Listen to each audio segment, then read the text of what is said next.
se vérifie dans l'observance de ses commandements.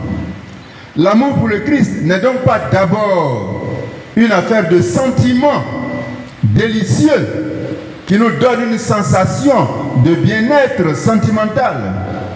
Il est d'abord une affaire de commandement à respecter, à garder et à mettre en pratique.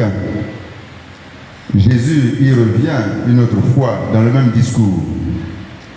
Si vous gardez mes commandements, vous demeurerez dans mon amour, comme moi j'ai gardé les commandements de mon Père et je demeure dans son amour. Jean chapitre 15, verset 10.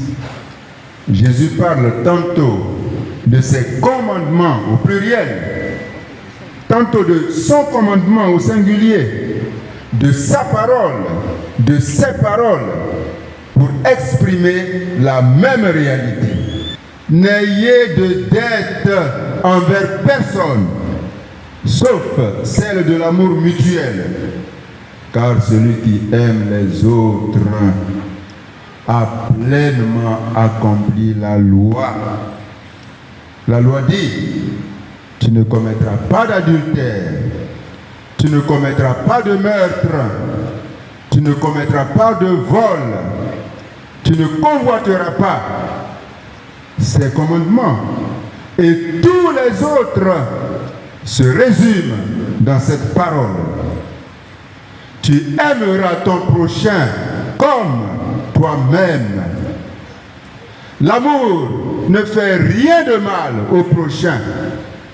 Donc, l'accomplissement, le plein accomplissement de la loi, c'est l'amour. Romains chapitre 13, versets 8 à 10, qui mérite d'être retenu et d'être médité chaque jour. Romains chapitre 13, versets 8 à 10. Et Saint Augustin commente cette pensée de l'apôtre Paul quand il dit « Aime et fais ce que tu veux. Aime et fais ce que tu veux. Aime et fais ce que tu veux. » Alors, il y en a qui pensent que Saint Augustin invite à faire n'importe quoi.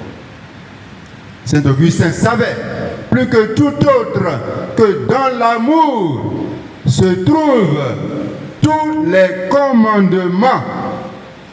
Celui qui aime les autres a pleinement accompli la loi.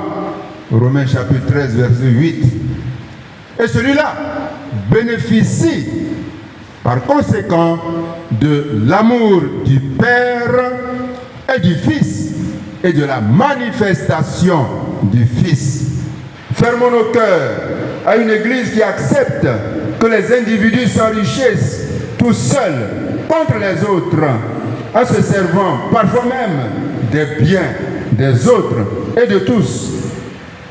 À l'opposé, ouvrons nos cœurs à cette église qui organise la communion de ses membres, qui organise la mise en commun de la fortune de ses membres en vue de la solidarité avec les souffrants et les misérables.